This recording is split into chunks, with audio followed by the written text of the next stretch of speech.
We have recently given our views on the 7 greatest attacking trios, midfield trios, and back fours of all time.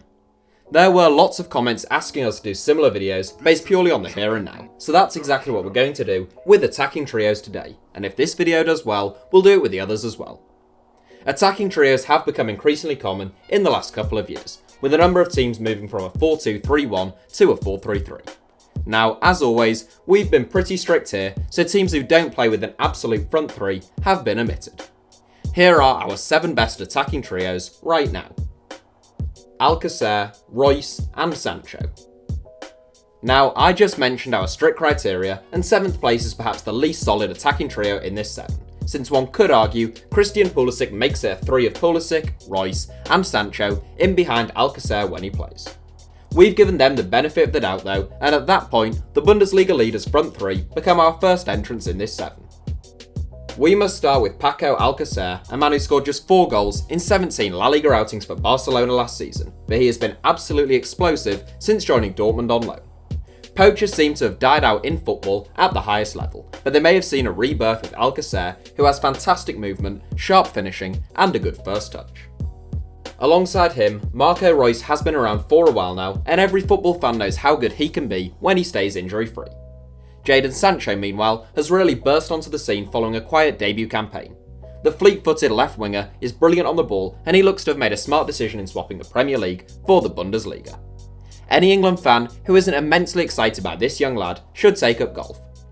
If Messi, Neymar and Suarez was nicknamed MSN, and Benzema, Bale and Ronaldo referred to by the initialism BBC, this trio may unfortunately have to be known as Ars. Bale, Benzema and Isco. An attacking trio which has lost its talisman, Real Madrid look a shadow of their former selves without starman Cristiano Ronaldo and manager Zinedine Zidane. They still have a very talented front 3 though, and good enough to take 6th place in our eyes. Although their current offensive trio features Marco Asensio rather than Isco due to the Spanish international's recent surgery due to appendicitis, it's still a current trio and as such, it's permissible. Isco in particular is a player who we are a big fan of. He has fantastic close control, real inventiveness and a touch of magic, and he has the potential to become the star man now at Real Madrid.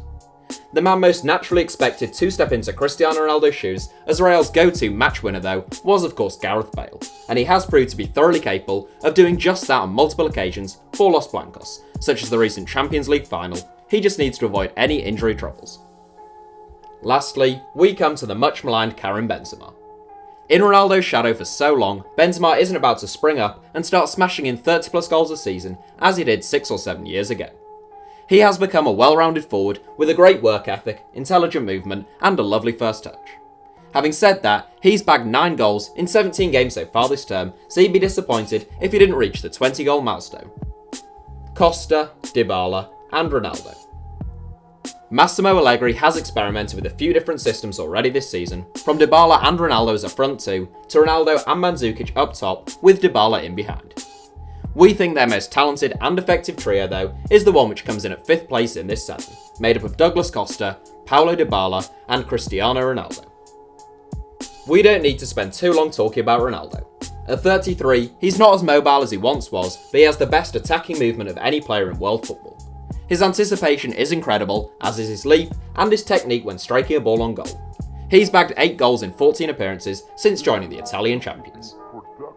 Dybala has been very highly thought of for a while now, despite only being 24, and the Argentine has fantastic close control, he loves taking players on, and he has a real eye for a pass. Costa, meanwhile, is more of a classical wide player. An excellent dribbler of the ball, he has sensational pace, loves to cut inside, and can deliver a really dangerous ball into the box. Salah, Mane, and Firmino. 3 years ago, Mohamed Salah was considered a Chelsea reject, Sadio Mane was playing for Southampton, and Roberto Firmino had recently been brought to Liverpool by Brendan Rodgers, having bagged 7 Bundesliga goals the previous season. It's quite incredible then that most people's objection to these 3 being 4th in this 7 is because they'll think they should be higher.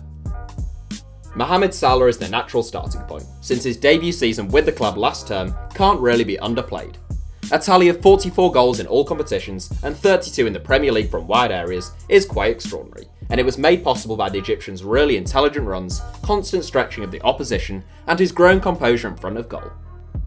Sadio Mane is level in the scoring charts with Salah this season, and he just seems to keep improving. Despite being the central forward, few would be surprised if Roberto Firmino scored the fewest goals of these three this season, but the Brazilian brings a real energy and intelligence to Liverpool's attack.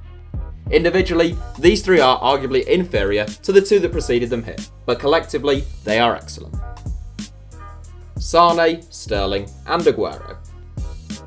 When drafting this 7, I knew the decision to put Man City's front 3 ahead of Liverpool's would be a controversial choice. I even did a poll on our Twitter account where I was surprised to find there wasn't a huge swing in favour of Liverpool. My gut is that Man City's front 3 is slightly superior overall, even if that wasn't the case last season. If you're still not satisfied, well then, the Irish guy agrees with me and he's even more certain about it, so aim your abuse in his direction. Anyhow, one of the troubles with Man City's front 3 is that it is so interchangeable. Riyad Mahrez, Gabriel Jesus, Bernardo Silva, even Kevin De Bruyne, they have so much quality who can play in those positions, but we think their best and most distinctive attacking trio is Leroy Sane, Raheem Sterling and Sergio Aguero. Aguero is City's all-time leading goalscorer. When Pep Guardiola arrived at the club, there were murmurs that Aguero could be on his way out. That would have been madness, and thankfully it never came to fruition. The Argentine has instead reached new heights, adding a level of intensity to his game, but remaining as prolific as ever. He bagged 30 goals last season, and he should exceed that if he avoids injury this year. Leroy Sane was the PFA Young Player of the Year last season, and he will be a frightening prospect if he keeps on improving. And finally, Raheem Sterling, a player who has made his near £30 million transfer fee look like an absolute bargain. Still only 23, Sterling is one of the best players in the Premier League, and he had the third highest attacking output of any player in the division last season. Cavani, Neymar and Mbappe. A quite incredible front 3, PSG's combination of Cavani, Neymar and Mbappe may have set the Parisians back £375 million, but they did at least get some serious quality for their money. Neymar is one of the best footballers in the world, and he has averaged almost a goal a game since joining PSG, as well as topping the league on assist charts last season. A box of tricks with all the skill, flair and technique in the world, the stats show that Neymar is far more than a mere show pony. Cavani is a player who I felt was a touch overrated during his time in Naples, but it's fair to say he has since proved me wrong. An absolute goal machine with a very good football brain, he is PSG's all-time leading scorer, with 176 goals from 252 appearances for the club. Lastly, Kylian Mbappe was the name on everyone's lips at the summer's World Cup finals in Russia. Well, second to Harry Maguire. The teenage sensation has all the tools to become a future Ballon d'Or winner, with absolutely searing pace, quick feet and a good eye for goal. He needs to keep his ruthless and direct mentality, and 13 goals from 12 games so far this season suggests he may be doing just that. Sort of honourable mentions. Right, we normally tell you about some trios that just missed out here, but today we're going to explain why some couldn't not have missed out. For example, Arsenal fans may be wondering why there was no sign of Alexander Lacazette, Pierre-Emerick Aubameyang and Mesut Ozil. But Unai Emery's team are playing with a classic 4-2-3-1 most of the time, with Aubameyang on the left, Ozil in the middle, and Mkhitaryan or someone else on the right. Therefore, not a trio. Other teams with excellent attacks but not trios, such as Napoli and Bayern Munich, missed out for similar reasons, because we don't believe their forward lines constitute attacking trios. One genuine attacking trio who we will mention is that of Wu Li, Hulk, and Oscar, who are wowing spectators in the Chinese Super League this season with their combination play and prolific goal scoring, which is quite interesting, but I'm sure you'll understand why they didn't feature. Coutinho, Suarez, and Messi. I ummed and ahed about this one for a while, but in the end I think it's the right decision. Individually, Luis Suarez is arguably the best centre forward in the world, Philippe Coutinho is a world-class left winger, and Lionel Messi is Lionel Messi.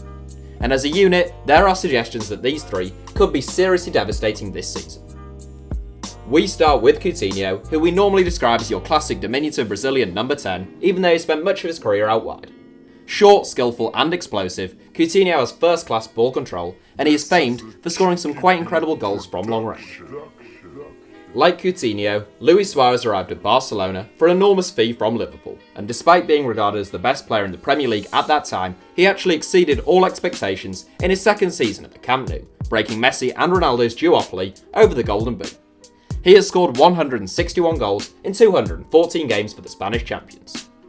And lastly, Lionel Messi. The recently sidelined superstar is a special player who has reached a level which I didn't previously think was attainable. He has bagged 12 goals in 12 games this season, which is par for the course in Messi land. We'll save the rest of his bio for our upcoming 100,000 subscribers celebratory video, in which we're going to count down our 100 greatest footballers of all time. Oh, whoops, spoiler, Messi is in it. So that's it for hour 7. Thanks for watching, feel free to subscribe and turn on notifications for more from us if you enjoyed the video, and you can now also follow us on Twitter for more ramblings from me. Our username is simply @HITC Sevens.